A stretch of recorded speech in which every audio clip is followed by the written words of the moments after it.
I now go to Ms. Kuster, 5 minutes. Thank you, Mr. Chairman. I want to make clear for the record, Mr. Wahlberg, I'd ask unanimous consent to enter into the record today the New York Times Biden to make case for immigration and Ukraine aid bill.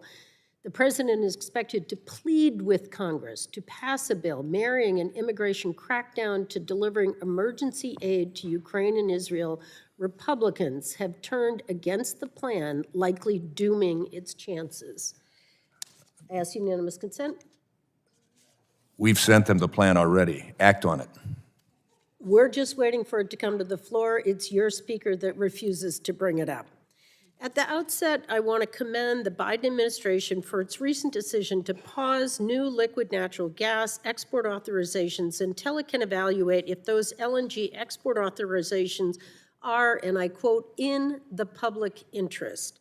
Today, the United States is the world's largest exporter of LNG, and between now and 2027, the United States is set to nearly double its LNG export capacity.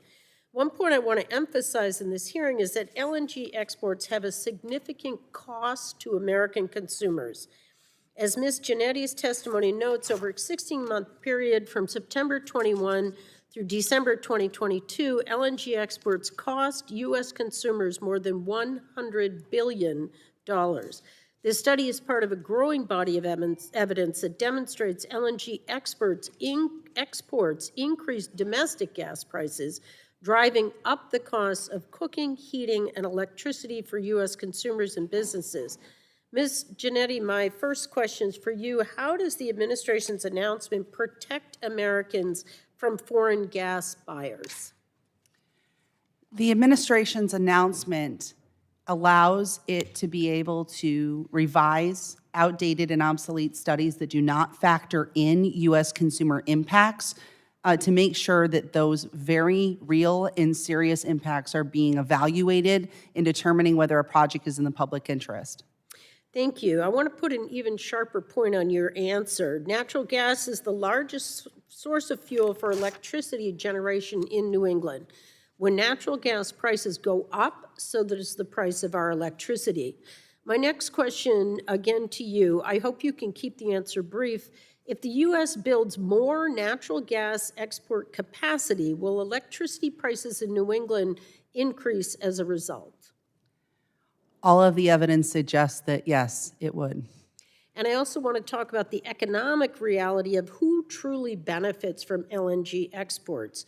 As an illustrative example, Cheniere Energy, one of America's largest LNG exporters, in February 2016, Cheniere was the first American company to export LNG. At that point in time, its stock price was $30 per share. And today, with LNG exports at record high levels, Cheniere's stock is trading near an all-time high of $160 per share. While the market should reward innovation, risk-taking, and business acumen, lawmakers should be vigilant about who benefits from LNG exports and who pays the price, my constituents. Ms. Giannetti, do big fossil fuel companies like Cheniere benefit from increased natural gas exports while Americans, particularly in New England, pay more for electricity? Exporting natural gas is a very profitable business for companies like Cheniere.